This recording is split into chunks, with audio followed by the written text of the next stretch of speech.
Monday. It is the 29th of Iyar, Tovshin Pei Beis. We are in Teres Menachem, Sefer Amamorim, Tovshin Yud Dalid. In the first Mamar of the Sefer, we are on page Vov at the bottom. Just to pick up the thread,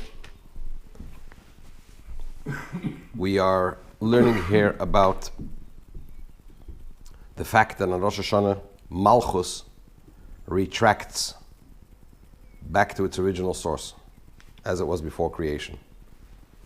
And not only Malchus, but everything that is behind Malchus, meaning to say the Pnimius of Malchus, the inner dimensions of Malchus also retract. Everything retracts back to its original source, including the Rotzen and the Tainug, the desire for kingship, Hashem's desire for kingship, and Hashem's pleasure in kingship. And what we need to accomplish on Rosh Hashanah, from the eve of Rosh Hashanah until after blowing the shofar, is to reignite Hashem's desire and pleasure in being a king over the world, and to become king. By definition, it means to recreate the world, to continue to recreate the world, to draw down a new energy, a new desire, a new will, a new malchus, so to speak, energy of kingship, for Hashem to continue to be the king over the world, to recreate the world. So the question that Rebbe asked was, if in fact Malchus retracts, and not only Malchus, but the Pnimius of Malchus, right? The inner dimensions of Malchus retract. Everything retracts to its original source, and existence is dependent on Malchus being present and active. So if it's in a state of retraction, in other words, it's not present, and the Rebbe emphasized, if you'll remember, what form of retraction it is, that it's complete removal, and in a sense it's even greater than the original retraction, the Tzimtzum Rishon, and so on and so forth, right? How then does the world exist on Rosh Hashanah, from when the retraction takes place until we accomplish the ignition of it all and drawing it back out, all back down? So the Rebbe explained that the letters, Hashem creates through letters. Bidvar Hashem Shamayim Nasu. Hashem created the heavens with speech, with words, right? Also in Genesis, it says Vayomer Elokim Yehi Oyer, and so on. Hashem said this, Hashem said, let there be this, let there be that. Creation is through letters. So in other words, Malchus, and everything that Malchus embodies, meaning all the divine energy that precedes it, expresses itself in letters. That is what's called speech above. That's supernal speech, that's spiritual, that's God's speech, so to speak. So those letters, in the normal course of the year, so to speak, in the normal course of things, they contain within them, they contain Malchus. Malchus contains all the spiritual divine attributes above it, etc., right? When the retraction takes place, everything retracts besides the letters. The letters remain. And it's from those letters that the world continues to exist from the eve of Rosh Hashanah until after the blowing of the shofar. The Rebbe doesn't go in here to say what would happen if that would continue. I imagine that if it would continue, ultimately it would expire, right? In other words, it would still need the reignition of, obviously it needs it because that's what we accomplish on Rosh Hashanah. But temporarily, the world could exist through what's called Chitzonius HaMalchus, the exterior dimension of Malchus, the Malchus being here the active Sphira, divine attribute, through which Hashem creates. The exterior dimension of Malchus is the letters. Clear? Right? So that's where we are up to. 2 lines from the bottom on page Vav. And it's from this that the worlds exist on Rosh Hashanah. But what happens? There is this retraction, as we just summarized and as we learned at length previously. Says the Rebbe, V'siluk zeh, you got it? It's at the full stop, 3 lines from the end of the line, right? V'siluk zeh, this removal, the B'chinas HaPnimius, of the inner dimension of Malchus, Nikra b'shem durmita, is referred to in Kabbalistic terminology, in Kabbalistic writings, as durmita, sleep. Like a slumber, like a state of unconsciousness. Shu kimoshel hashina, the parable for it is sleep. The b'shas hashina, during sleep, top of page Zion. Haneshama oila lamaila. What happens to the soul? The soul goes up above, v'she'eves chayim, v'she'eves l'chaim, and draws life for itself.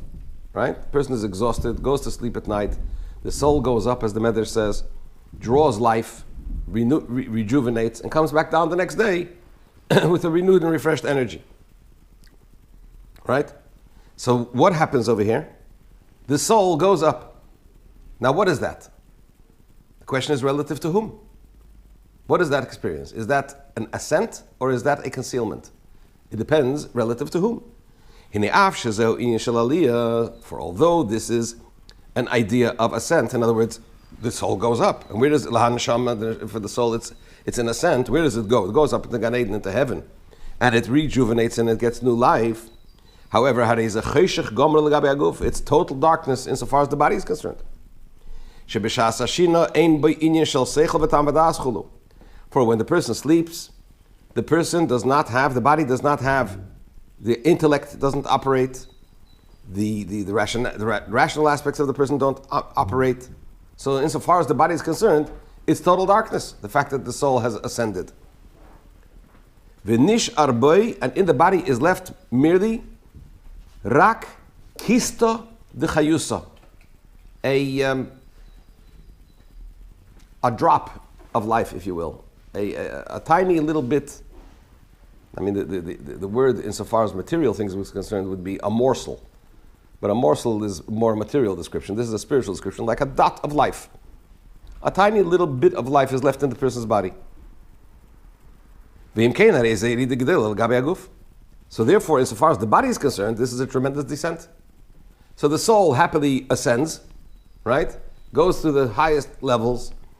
And there's descriptions in the writings of the sages and Kabbalah, what happens when the soul goes up, especially if you study Torah, and so on and so forth. It's a tremendous experience for the soul to go up at night to wherever it ascends. But for the body, it's total darkness. The same holds true for the retraction, for the removal of the divine energy from the worlds. On Rosh Hashanah, shehu helem gomor legabi ha'esius.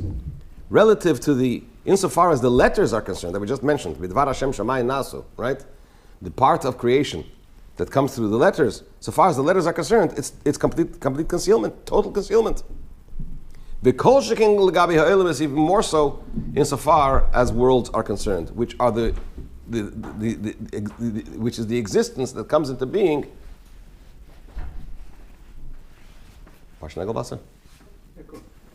The existence that comes into being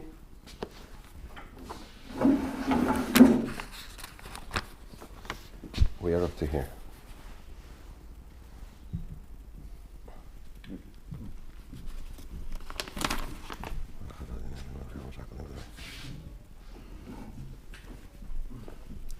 Right? So when it comes to the concealment of Rosh Hashanah, it's total concealment so far as the letters are concerned. The letters through which Hashem creates, and certainly concerning as far as the worlds are concerned, that are created through those letters, by those letters. Right? So if the energy, the entire body of the premise of the energy, the inner aspects of the energy, is removed, they happily go up to their original source, the energies. But so what's left below, the letters and the worlds, it's total concealment. So now the Rebbe discusses the difference, he goes into another point. And the difference between Rosh Hashanah and Shabbos and Yom Tov. We know that on Shabbos and Yom Tov, the worlds also ascend. There's an ascent. I'll give you a little key for you to know when we're talking about ascents. Whenever we say Ana B'Choyach, the prayer of Ana B'Choyach, it's an ascent. So when we start davening, we say Ana B'Choyach. Why?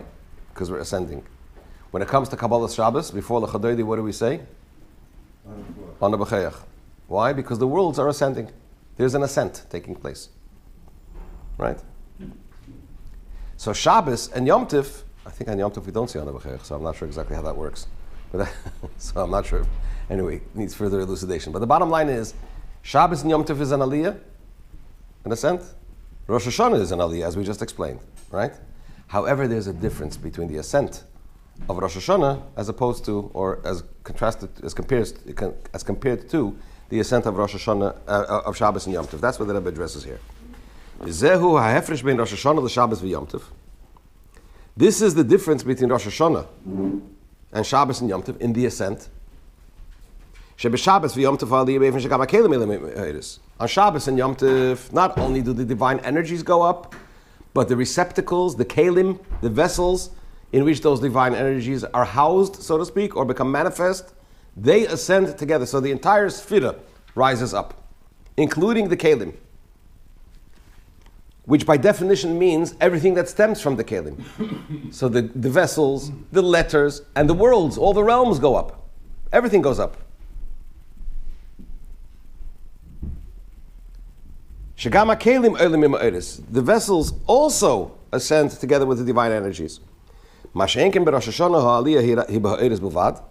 of Rosh Hashanah is not so, because there the ascent is only insofar as the divine energies are concerned, but the kelim are left below. As we just said, the Asius, the letters, the chitzonius of Malchus, the exterior dimensions of Malchus, is left below. That's why when we talk about Shabbos, the ascent of Shabbos, it's referred to as an aliyah, an ascent, a going up, as it were. On Rosh Hashanah, we don't refer to it as an aliyah. We refer to it as siluk, a removal. Why is that? Because on Shabbos, the ascent is in the divine energies together with their receptacles and their vessels. This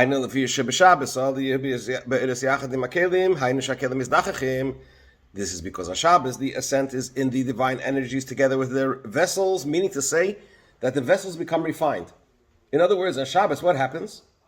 The receptacles become more refined than they are during the week, and therefore they have the ability to rise up to a higher level together with the divine energies, with the Eidos. And through the fact, because of the fact that the vessels become refined, they are able to draw down and to receive a higher divine energy. That's why they're able to rise up together with the divine energies to a higher level, meaning to say they now become receptacles. For example, the kelim of Asiya, the vessels of Asiya, will rise up to Yetzirah, and now they're able to receive from there. For example. Which means that it's an ascent also insofar as the worlds are concerned. The worlds that receive their energy from what? From the spheres of Asiya, right? So the Sefirot are normally in the weekday at a lower level. That's how the world receives. If they can't receive it from the higher level because it would be too potent, too powerful. On Shabbos, everything becomes so much more refined, including the vessels. So they're able to receive. So the vessels that are usually at a lower level are now at a higher level. So they're able to receive a higher divine energy, and therefore the worlds also are able to receive that in turn. On Rosh Hashanah, that is not the case, because the ascent is only insofar as the divine energies are concerned, and not their receptacles, not their kelim, not their vessels.